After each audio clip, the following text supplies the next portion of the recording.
राधा रानी महारानी की जय।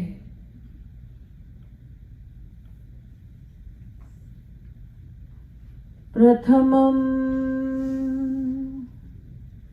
सद्गुरुं वन्दे श्री कृष्णं तदनन्तरं गुरुः पापात्मनां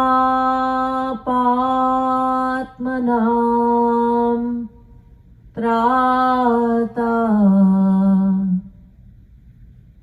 श्री कृष्णस्त्वमलात्मनाम् जन्माद्यस्य यतोऽन्वयादितरतश्चार्थे श्वभिज्ञः स्वराट् तेने ब्रह्महृदा य आदिकवये मुह्यन्ति यत्सूरयः तेजो वारिमृदां यथा विनिमयो यत्र त्रिसर्गो मृषा धाम्ना स्वेन सदा निरस्तकुहकम् नमः कमलनां भाय नमः कमल मालिने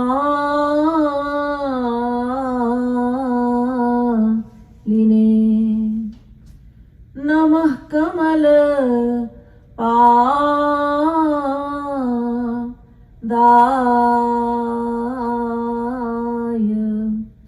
नमस्ते कमलेक्षण यो ब्रह्माणं विदधाति पूर्वं यो वै वेदांश्च प्रहिणोति तस्मै तग्वं हा देवमात्मबुद्धिप्रकाशं मुमुक्षुर्वै शरणमहं प्रपद्ये। Devotional listeners, now I humbly request your full attention as I continue with the topic of Bhagavad Gita and the lessons we can learn from it. Lessons that we can apply to daily life.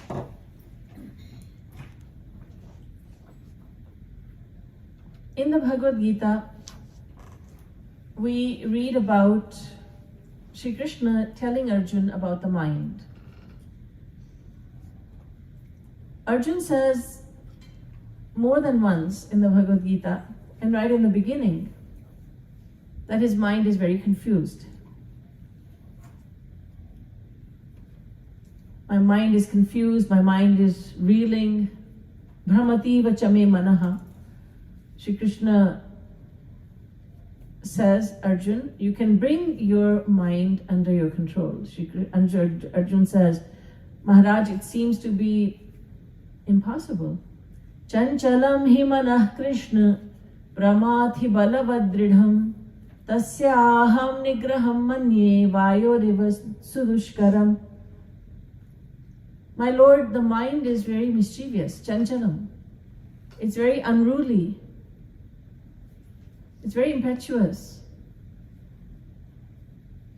It seems to be it is so mischievous that it seems that it would be easier to control the direction of the wind than to control the mind. Vayoriva sudushkuram. But Shri Krishna reassures Arjuna, no, you can gain control over your mind. Abhyasena tu kaunteya vairagyena cha grihyate.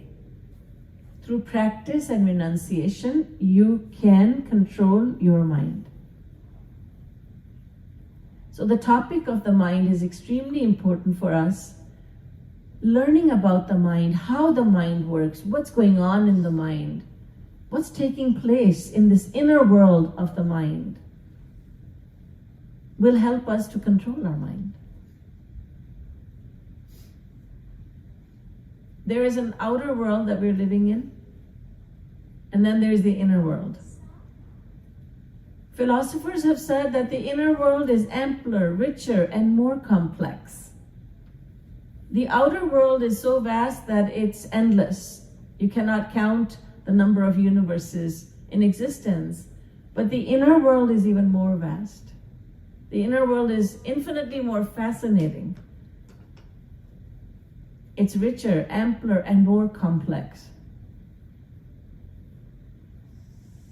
So what's going on in this mind? The mind which has no form. It doesn't have a form, you can't see the mind. But it is so powerful. It is the only worker that we have.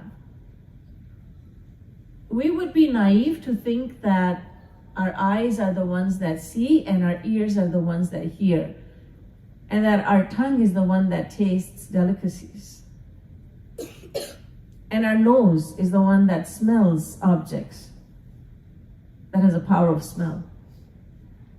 The fact is that the mind does everything. It's the eyes plus the mind. It's then that we are able to see. Ears plus the mind, they allow us to, then we are capable of hearing. It's the tongue plus the mind. It's not just the eyes and the ears and the nose and the skin. Skin has a power of touch, but skin plus the mind. If the mind is absent, we cannot see, we cannot hear, we cannot taste, touch, or smell anything. Or anyone.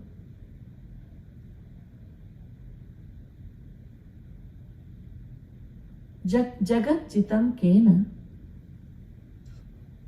Who has conquered the world? Adi Shankaracharya poses this question. Jagat Jitam Kena. And he answers his own question by saying, Mano hi yena.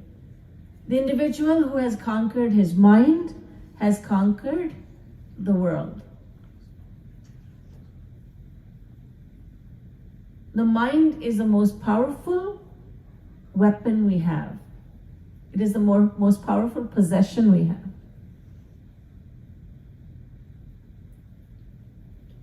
So in the Bhagavad Gita, Shri Krishna tells us a great deal about the mind.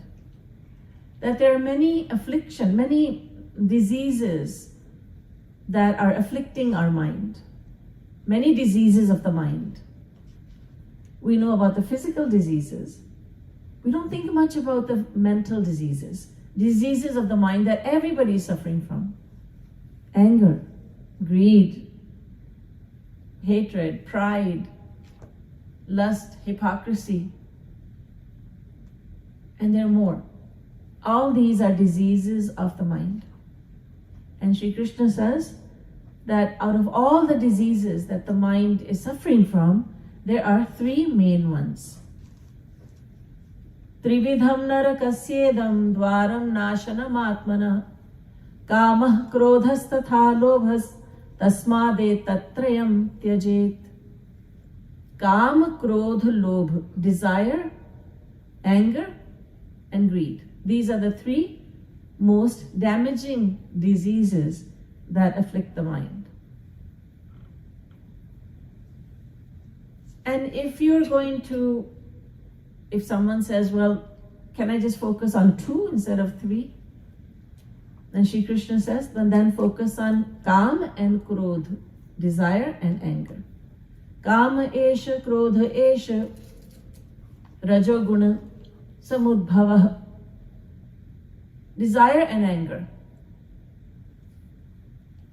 Can I just work on one, my Lord? Shri Krishna says, go ahead. The most powerful, the most damaging disease of the mind is kamana, desire. Desire is the most damaging disease that afflicts the mind.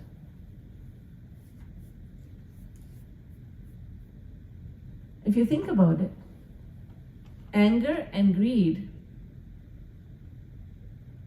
come into the mind only because of desire, don't they? When you want something and you get it, you think, I'm satisfied now, I'm good, I'm happy. But right after that, there are more things that you want. We always want more and more. Jo prati labh lobh adhikai. The more we have, the more we want, says the Ramayana. Desires that are fulfilled lead to greed. Desires that are not fulfilled, when we don't get what we want, we become angry. We become frustrated, we become angry. So anger comes about anytime we feel angry. The reason, the root cause of anger is dissatisfaction of desire. That desire may be for a person, an object, or it may be something intangible, such as respect. I don't get the respect that I deserve from you. I'm very angry. When we desire respect, we desire love, and we don't receive it, then we become angry. So that desire may be in any form. But when we don't get what we want, then we become angry. So if we want to gain control of, if we want to get rid of anger, or at least control anger and greed, we will have to control our desires. So Bhagavad Gita and other scriptures, they concentrate on desire. They don't speak much about anger or greed. Because if you've taken care of if you chop the tree from the root, then there's no question of leaves and branches and sub-branches and anything else growing on that tree, because you cut down the tree from the root. So the root cause of all mental diseases of the mind, is desire. Yo na kamayate kinchit brahma bhuyaya kalpate. The Vedas say the one who has no more desires, he becomes as great as Brahma. He becomes Brahma himself. In other words, he becomes as great as God. He has no desires. The fact is that as long as we have a mind, we will have desires. And we cannot get rid of desires. It's impossible. We can't set fire to the mind and destroy the mind. The mind is indestructible. So desires will always be there. But we can certainly control them. And we can also divert them towards God. We can take our very worldly and material desires, we can divert them towards God. We cannot destroy them. We can purify them, we can reduce them.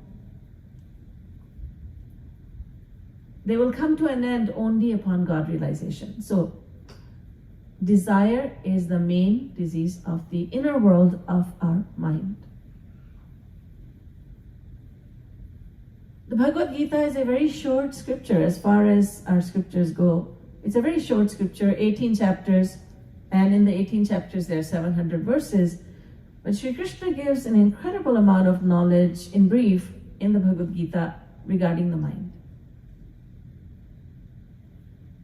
Shri Krishna tells us what brings about desires, the root cause of desire.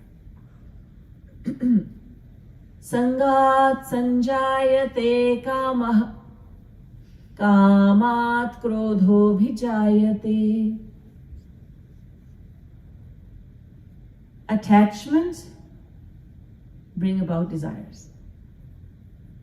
We all have desires. We all desire different people, different objects. What's at the root of those desires? It is attachment. Sangat sanjayate kamaha. It's not that we always desire something that is good for us. An alcoholic, for instance, desires alcohol. A chain smoker desires cigarettes. Is it because these things, alcohol and cigarettes, are good for health? The Surgeon General always has there's a warning on every cigarette pack that this is injurious, smoking is injurious to your health, but yet so many people smoke. Alcohol does not do anything good to the body, does not do anything good to the mind, but so many people are alcoholics. But why? Simply because they became addicted, attached. And when we talk about people, we desire a person not just because, not necessarily because that person is very good or very beautiful or very, very virtuous or very intelligent. It's just when we become attached to someone, we desire that person. A mother always desires her child. She desires her child more than any other child in the world. Why? Is this child the most well-behaved? No. Is this child the smartest child or very intelligent? No. So if you ask the mother, would you like to trade? No. Attachment leads to desire. There's a very nice story I'd like to share with you regarding Akbar and Birbal. Akbar is the king and Birbal is his minister. So Akbar would give tasks to Birbal, and Birbal, being very witty, he would perform those tasks. He would give answers to sometimes very difficult questions that Akbar would ask him. So Akbar asked him, make a list of all the find out the most beautiful child in my kingdom and bring that child to me. Birbal went looking, and he came upon a beggar, a woman who was begging. And in her lap there was her child, and she was kissing that child, she was caressing her child, she was lavishing her affection on her child, and she was saying, Beta, you are the most beautiful child in the world. The child's got a runny nose, the child has been crying, the child's hair is disheveled, the child's wearing rags, but the mother says, you are the most beautiful child in the world. So Birbal took the mother and child to Akbar and said, Maharaj, this is the most beautiful child in the world, not only in your kingdom, in the whole world. Akbar said, have you gone blind? This is the most beautiful child? Yes, Maharaj. This is what his mother was saying. You are the most beautiful child in the world. Because of her attachment to her child, there is no one better than her child. There's no other child that she desires. So anytime we have a desire, we are desirous of something or someone, it's because we are attached to that person or addicted to that object. There is no other reason. Attachment leads to desire. Sangat sanjayate kama. Now, the next question begs to be asked, and that is, why do we get attached? Why does the mind become attached? Shri Krishna tells us the answer to this question as well by saying, Dhyayato vishayan punsah sangasteshu pajayate sangat sanjayate kamah kamat krodho vijayate. When the mind thinks repeatedly about a person or an object to be a source of happiness, the mind forms an attachment there. The more you think about something, children think about toys, games, and such. This toy is going to give me happiness. Child is watching TV, let's say, and there's a commercial about a certain toy or a game, and the child thinks, I have to have that. That toy is going to give me so much enjoyment, and the child cannot stop thinking about it. If the mother comes and she understands what's going on, she distracts the child she takes the child outside and distracts him in many ways, then the child is likely to forget. But if that child keeps watching that commercial again and again, keeps thinking about that toy again and again, then that strong attachment is formed, and there is no way that the child is not going to get that toy. All sorts of temper tantrums will be there, and lots of crying will be there, lots of begging, pleading, everything will be there, because a strong attachment has been formed. And the child is thinking, behind that attachment is the thought, I'm going to get happiness from this toy. Why do we become attached to people? Simply because we think that these people are going to make me happy in life. This individual or that individual, these people, my family members, I'm very attached to them. Why? Because I expect happiness from them. Happiness. So actually it's just one shlok in which Sri Krishna reveals this, the wonderful answer to the question about desires. He says, first, you think about something or someone to be a source of happiness, and you keep thinking again and again, I have to have that thing, I have to have that outfit, I have to have that piece of jewelry, I have to have that boat, I have to have that car. Attachment is formed. And that attachment will not let you rest. I have to have it. I'm going to be so happy once I get it.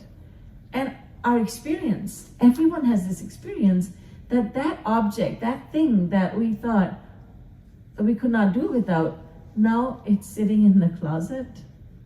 It's somewhere, we don't know where it is, because that charm lasted for a little short period of time, or even a long period of time, and then the charm wears off. But then we look for something else to give us happiness, and then something else, and then something else. Same thing about a person. A young man says to the young lady, if you don't marry me, I will kill myself. And she said, oh my goodness, ye to mar jayega. He'll kill himself. I have to marry him. He loves me so much. Fact is that nobody dies for anyone else. But he does think, if she's not in my life, then I'm not going to be happy. Or she thinks, if he's not going to be in my life, I'm not going to be happy. And if someone is committing suicide, it's not for someone else, it's for the sake of happiness. There's no more happiness. There's no happiness in my life without this person, without this individual. So I may as well not live. Nobody dies for anyone. So Sri Krishna says, first you think again and again that someone is going to make you happy, or something is going to make you happy, and then you repeatedly think about this and you form an attachment, and that attachment leads to desire. You start wanting that person, wanting that object, or wanting that something which is intangible.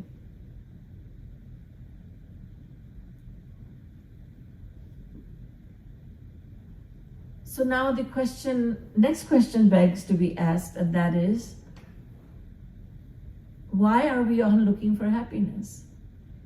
It all starts with that desire for happiness.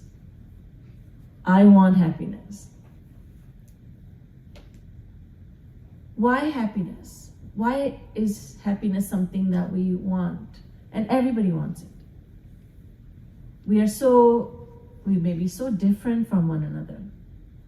Skin color, religion that we follow. Our thoughts are so different. We all have individual thoughts. We all have our particular likes and dislikes. Munde, matir bhinna, tunde, Saraswati. Everyone has their own way of thinking. We all have our favorite color. We all think differently. We look different. We all have our different choices. But we are all the same when it comes to desiring happiness. There's no one in the world who says, well, I'm different. I beg to differ. I want misery. I want unhappiness. I want troubles. No one wants that. Why is it that although we are so different, we are all the same in the desire for happiness? And in the Bhagavad Purana, and we cannot talk about the Gita without going to other scriptures, because in the Bhagavad Gita, Shri Krishna gives little hints, but the elaboration is in the other scriptures. And in this case, in the Bhagavad Mahapuran. The Bhagavatam says, if you say that you want money, that you are crazy about money, you desire money, you don't desire happiness. Or if you say that you desire a really good education, you value education the most in your life. Or you might say you want a family, a good family, or you say you want friends, and you value friends above all, or you value family above all. Then please understand that there's only one thing you really want. You want a family for the sake of happiness. You value friends, you want friends, good friends, because you think that from friends comes happiness. You want money, not so that you could just look at money or put it in the bank. You are thinking that when I spend this money and I get this and I buy this, I'm able to buy all these things, then I will become happy. So happiness is the root cause of your desire for money. You want happiness and therefore you want money. You think money will bring you happiness. You think people will bring you happiness. You think that a good education will bring you happiness. You think objects of luxury will bring you happiness. And that's why you want them.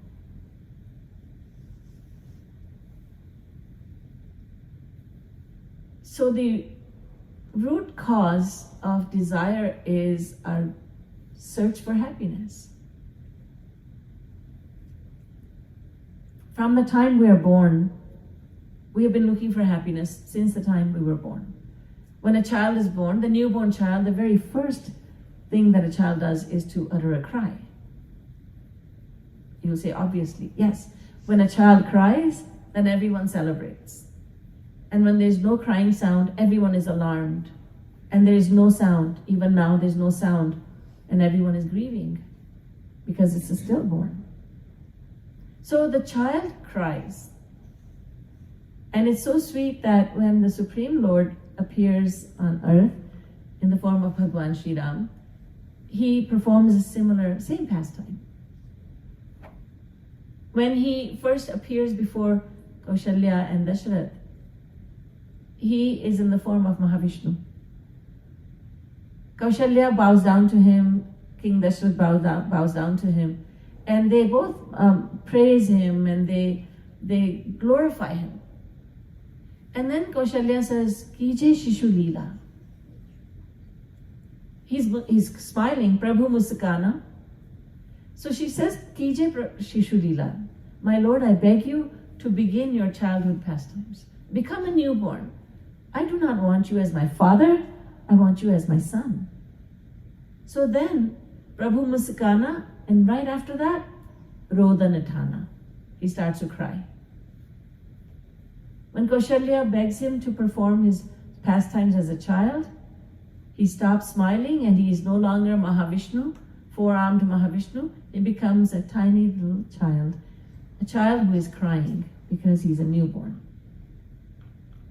When a newborn cries, that child has no other way of expressing his thoughts to the world. He's thinking, what he's expressing through crying, through the act of crying is, I do not want unhappiness that I suffered hanging upside down in a very congested space for so long.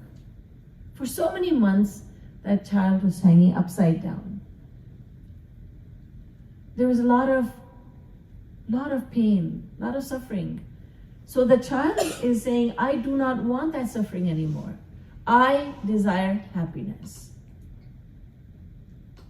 And from that time till the moment when we breathe our last, we are always desirous of happiness.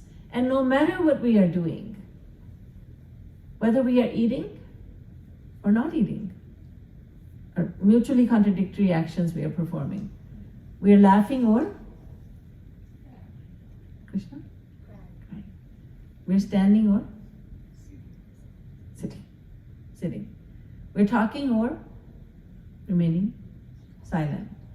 Like no matter how contradictory the actions are, we only want happiness from them. We laugh because we want to be happy. We cry also because of the same reason. And that sounds wrong. I'm not crying because I want happiness. Of course. It's for the same reason. We cry for the same reason as we laugh. We want happiness. If we are suffering if there is a person who has suffered so much, who has just had a death of a loved one, there's been a death in the family, then the house caught fire, and then he lost everything in the fire. There's been so many troubles that have come into his life. Now he's wailing, he's crying. And you think, why are you crying? Why are you adding to your suffering? No, I'm trying to get some relief from so many sorrows I have in my life right now through the act of crying. So when we cry, we let go of some of that sorrow we are experiencing. So laughing and crying both are done for the same reason.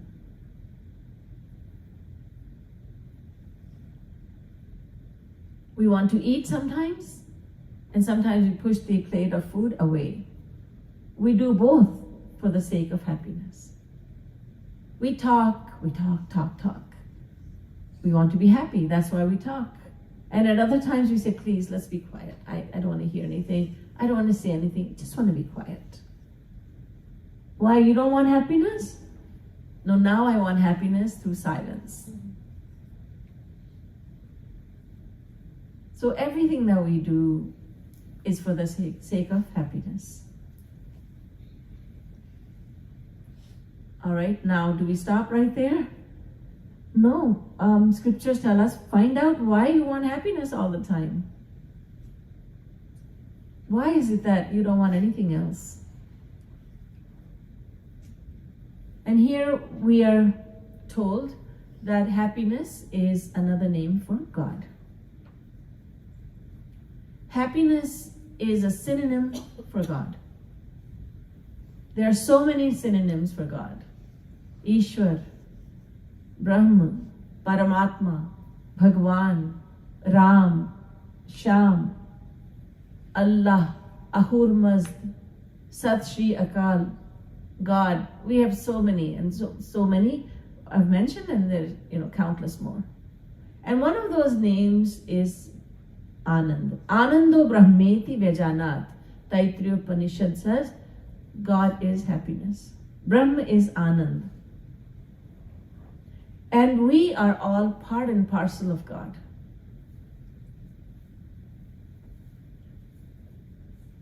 We all belong to God. Ishwar Ansh, Jeev Avinashi, Chetan Amal Sahaj, Sukh Rashi, as the Ramayana says. So we are all part and parcel of God, and God is happiness. And it's a law of nature, it's a law of science also, that every fraction, every part has a natural affinity for its source. There is a source, and something that belongs to the source, it will want to go back to the source. For instance, if you light a fire, the flames will rise upwards towards the sun because they belong to the sun. They are part of the sun. If you hold a material object in your hand, anything, a coin, anything, a piece of cloth, whatever it is, and you let go of it, that object will fall towards the earth. You will say that's the law of gravity. Yes, that is the law of gravity. That is that this object belongs to the earth and it gravitates towards the earth. It's attracted towards the earth. It wants to go to the earth. It was not going to the earth when you were holding on to it, but let go of it, it will naturally want to go to its source. All rivers in the world flow towards the ocean without exception, because they are part and parcel of the ocean. So we see this everywhere in nature. Every part has a natural desire for its source and wants to go to its source. So we, the Jivatma, the individual souls, we are part and parcel of Paramatma, the Supreme Soul. Therefore, we want to always go towards God. We have love for God, a natural love for God.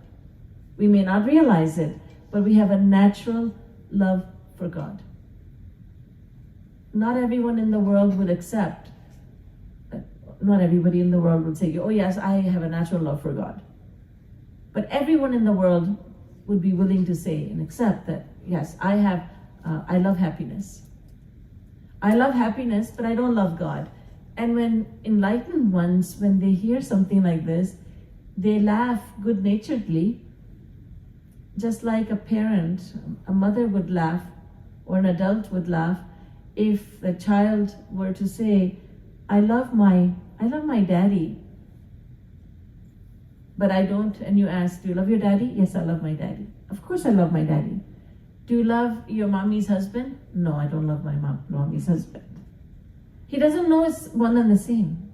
Mommy's husband is his daddy, but he doesn't understand that. So mother and father get a chuckle out of that. Look at this, our innocent little child. He says he loves daddy, but he doesn't love mommy's husband. So in the same way as an adult would chuckle at the innocence of a child, enlightened ones, they smile and they chuckle when we say, oh, I love happiness, but I don't love God. Because love and God, or rather, I love happiness, but I don't love God. Of course, love is happiness. Love and happiness both are God. Here we're speaking about happiness. So God is happiness, and this is the reason why we are all searching for happiness all throughout life. Throughout life, we're doing nothing but searching for happiness. I'm not looking for happiness. I'm working. You're working because you want happiness. You ask a small child, do you go to school, beta? Yes, I go to school. Why are you in primary school? Because I want to go to public school. Why do you go to public school? Why do you want to go there? Because one day I want to go to secondary school, high school. Why do you want to go to high school? Because I want to go to university. I want to go to college. Why college? You love studying so much? No, I know that I want to get a good job after I go to university, or I want to get into a good profession. That's why I want to go to university. Okay, why do you want to get a good job? You like working so much? No, then why? I want to get good money. Okay, money. Why do you want money? Because I want to buy a lot of things. Why do you want a lot of things? The child may not be able to say. But if you were able to say, he would say, I want happiness from all those things I want to buy. Because every time I want a toy, then a lot of times my parents say, no, you can't have it. When I get lots of money, I'm going to buy all the toys in the world. Nobody's going to stop me. I'm going to buy everything. They're going to give me happiness. We get an education because we want to be happy. Marriage is for the sake of happiness, but so is divorce. Everything that we do is for the sake of happiness. We are at peace for the sake of happiness. We are at war for the sake of happiness. For the same reason. And that reason behind happiness, desire for happiness, is we are children of God. We are part and parcel of God. And God is happiness. So we cannot help but desire happiness. So now the next question begs to be asked, and that is, how do I find that happiness? Where is that happiness? You might say, well, that's easy. I get happiness from ice cream. When I eat ice cream, I become very happy. When I play with my puppy, I become very happy. I'm very happy. There's so many times, when my child was born, someone may say, when my child was born, that was the happiest moment of my life. So I know I've received happiness. So many times in my life, I have received happiness. Where's that happiness now? It kind of went away. Then I got another happiness. What happened to that? It went away, disappeared. Then I got another happiness in my life. So we've had so many times, there have been so many times in life when we have said, I am happy now.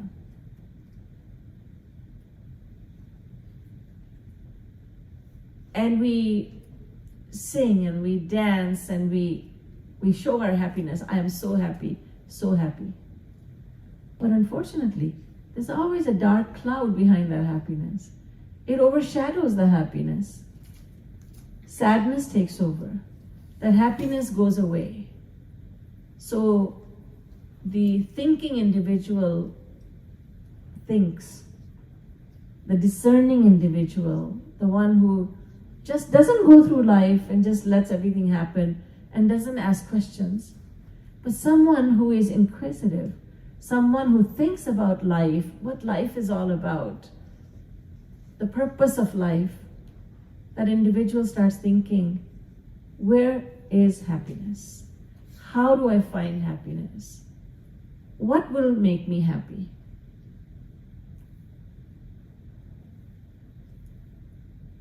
Because when we don't find that happiness, we suffer greatly. We suffer mentally. We suffer physically.